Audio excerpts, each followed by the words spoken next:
The following educational video was developed to help the viewer identify and interpret clinically significant telemetry events that occur while patients are being monitored on inpatient telemetry. By the end of this video, the viewer should be able to define the current guidelines for appropriate and inappropriate use of inpatient telemetry monitoring and to understand some logistics related to ordering and placement of patients on telemetry monitors. The main focus will be to help the viewer develop a step-by-step method for comprehensively evaluating telemetry to identify clinically significant events. Furthermore, the viewer will also develop a step-by-step method for determining the etiology of an arrhythmia when one is identified. Finally, the viewer will review patterns of common arrhythmias and learn to distinguish a true arrhythmia from telemetry artifact. We will begin by reviewing the current American College of Cardiology and American Heart Association appropriate indications for the use of inpatient telemetry monitoring. The following are Class 1 indications. A Class 1 indication means that the benefits outweigh the risks, and these patients should be placed on telemetry monitoring. Class 1 indications include patients in the early phase of acute coronary syndromes, following implantation of an ICD or a pacemaker if the patient is pacemaker dependent, high-grade AV block including Mobitz 2, 2-to-1 AV block, and complete heart block, long QT syndrome and associated ventricular arrhythmias, acute heart failure, loading of an antiarrhythmic medication which is known to cause long QT, and following cardiac surgery. The following are Class 2 indications. A Class 2 indication means that the benefit is likely to outweigh the risk and that it is reasonable to place these patients on inpatient telemetry monitoring. This includes patients more than 48 hours following an acute MI, patients presenting with chest pain syndromes who are being ruled out for ACS, adjustment of rate control medications in patients with chronic atrial fibrillation, patients presenting with subacute heart failure, and patients presenting for evaluation of syncope. The following are Class 3 indications for inpatient telemetry, meaning that there is no proven benefit, and these patients should not be placed on telemetry monitoring. This includes patients following low-risk surgery, patients undergoing labor and delivery without significant medical comorbidity, patients with chronic stable atrial fibrillation, and patients with asymptomatic PVCs or non-sustained ventricular tachycardia when they are hospitalized for other reasons. In this next section, we will review what happens when a telemetry order is placed. When an order for inpatient telemetry is placed by the physician, the following monitor is used. Notice that there are only 5 leads that are placed on the patient and that these leads represent modified limb leads. Except for V1, no other precordial leads are used. Once the patient is connected to the leads, the telemetry is displayed in real time on one of these telemetry monitors located on each inpatient floor. The telemetry will automatically alarm on the floor if certain arrhythmias are detected, such as ventricular tachycardia or ventricular fibrillation, or bradyarrhythmias such as pauses or significant bradycardia. The monitor may also alarm and start logging clinical events based on heart rate parameters, either high or low, which are set by the nurse depending on the patient's particular clinical situation. In addition to the automatic alarms that sound on the floor, all patients not in an ICU are also monitored in a central telemetry area located on Feinberg 15. Central telemetry will call the nursing station of any patient when a significant arrhythmia is identified. It is important to note that events can be viewed and printed in central telemetry even several days after they have occurred, which is not always possible on the floor monitors. Furthermore, central telemetry can even pull up rhythm strips for a short period after the patient has been discharged. In this next section, the viewer will develop a step-by-step method for comprehensively reviewing inpatient telemetry. This process should be performed at least once a day for every patient being monitored on telemetry and should also be repeated as necessary if the patient experiences a clinical event such as syncope or describes palpitations. The first step is to identify the patient on any inpatient telemetry monitor. Telemetry monitors located on almost every inpatient unit will display real-time telemetry for the patients located in that unit. Clicking on a specific patient will enlarge that patient's real-time heart rhythm. For ICU patients, in addition to the heart rhythm, oxygen plethysmography and waveforms of indwelling lines, such as an arterial or central venous catheter, will also be viewable. By clicking on View Other, a drop-down menu will appear through which a provider can pull up the real-time telemetry of patients located anywhere in the hospital. Therefore, one does not need to be on a particular patient's floor to view their telemetry.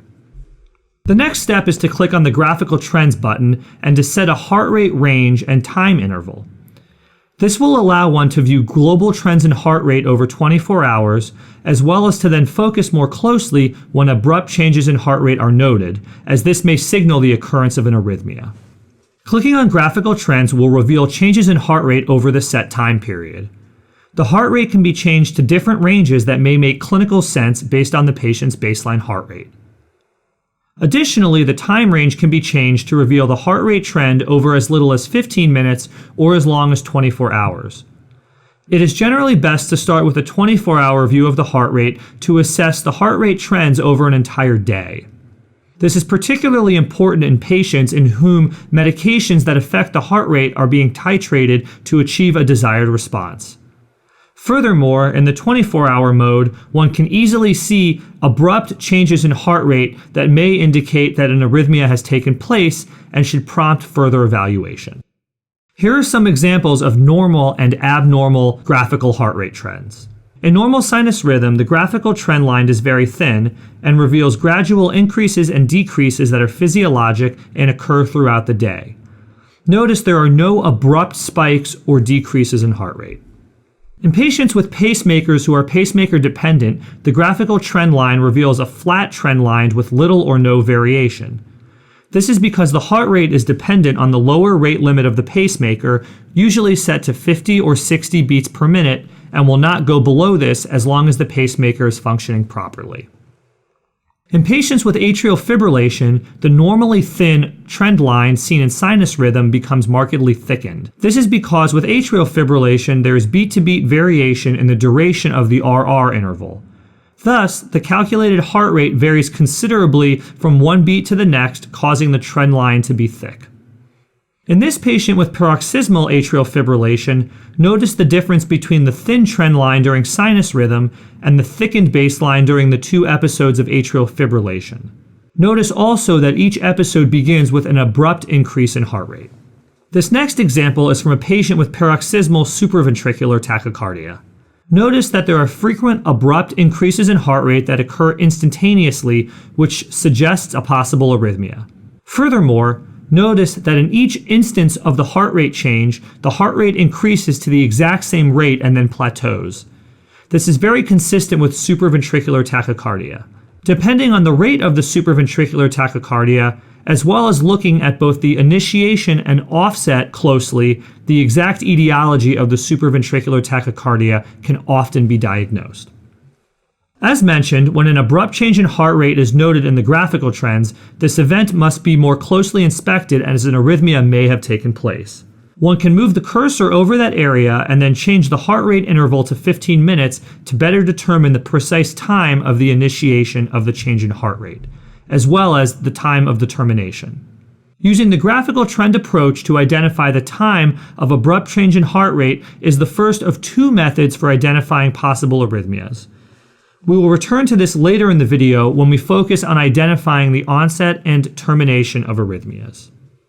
In addition to viewing graphical trends and identifying periods of abrupt change in heart rate, viewing alarms that the telemetry monitor has automatically stored is the second method of identifying arrhythmias. In general, one should view all alarms daily and closely inspect alarms for the presence of a true arrhythmia or determine that the alarm was actually artifact. To view the clinical events, one clicks on Events and sorts by type of event or time.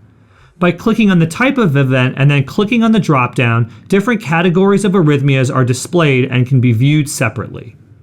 Categories include tachycardias, such as ventricular tachycardia or ventricular fibrillation, bradycardias, including pauses or asystole, and ventricular bigeminy. Each event can be viewed one at a time by clicking on the event and then either clicking on Event Strip or FD Strip. One can also view events by switching from event type to time. Time displays a chronological log of all logged events, which can then be viewed by clicking on Event Strip or FD Strip.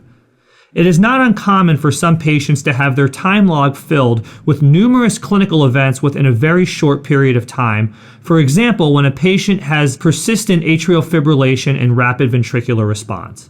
This can prevent one from viewing more remote events in the chronological log. When this is the case, it is helpful to go back and search by event type so as not to miss any events. This next section will focus on the use of calipers to make measurement of different telemetry events that have been identified either by the graphical trend method or by the clinical event method. Once an event has been identified, it can be focused on by clicking on calipers. The lead being used can be changed to best optimize the waveform visualized. The calipers can be manually dragged to measure a specific interval. Clicking Marching Calipers will march the preset interval throughout the tracing. In this case, measuring the RR interval and then moving the calipers to the PP interval and clicking on Marching Calipers reveals that the RR and PP intervals are equal and both regular. Marching calipers can be helpful for documenting the mechanisms of a bradycardia, such as revealing AV dissociation when a patient has complete heart block. Now that the learner has developed a step-by-step method for interrogating telemetry on a daily basis using both the graphical trend and event alarm methods, in this next section the viewer will develop a step-by-step method for determining the etiology of an arrhythmia when one has been identified.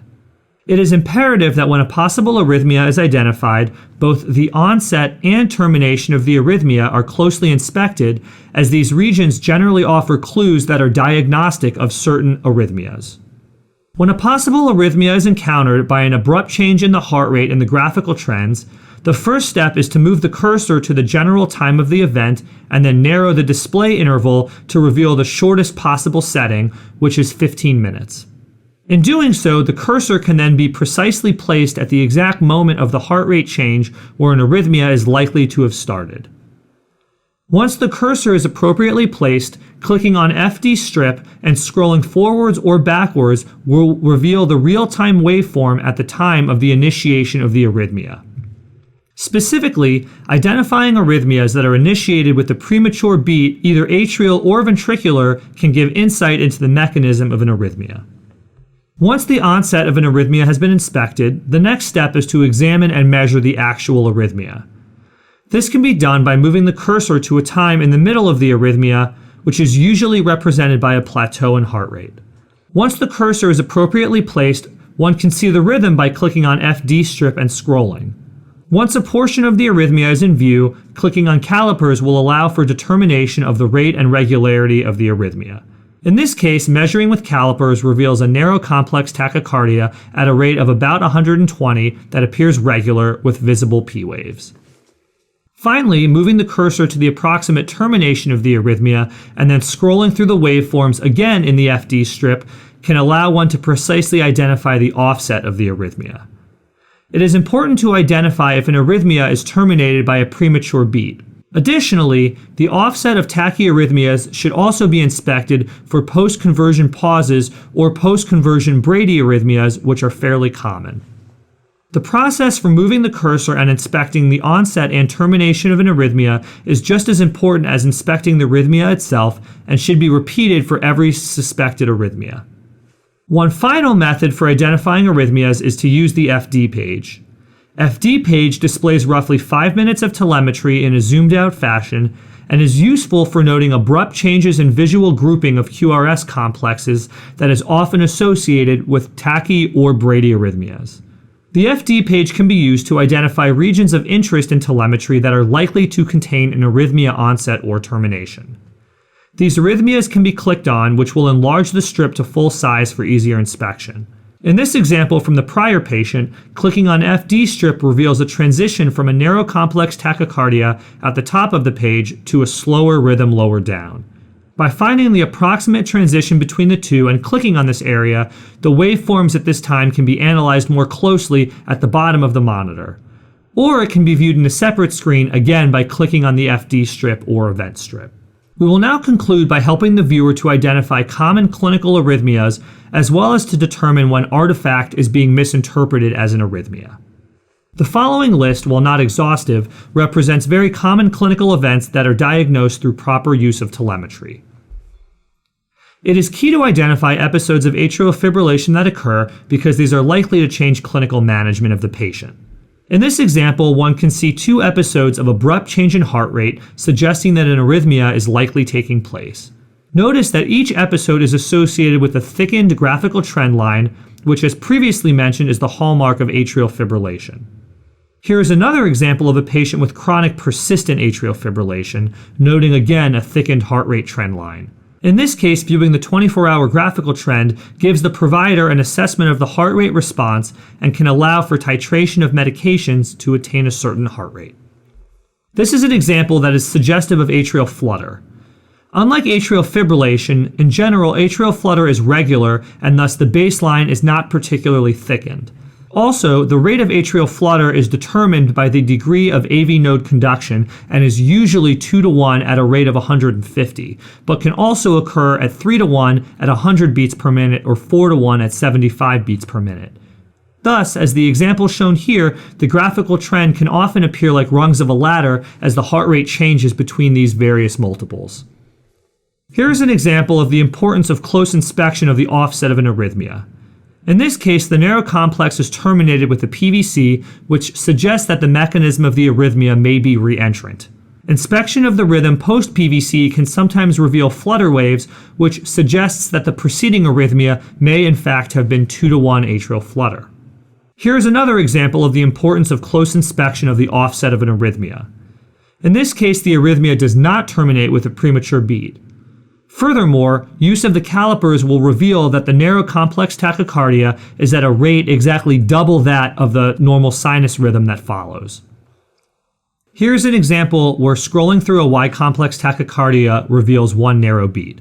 This narrow beat, called a capture beat, proves that the Y complex tachycardia is in fact ventricular in etiology as opposed to supraventricular with aberrancy.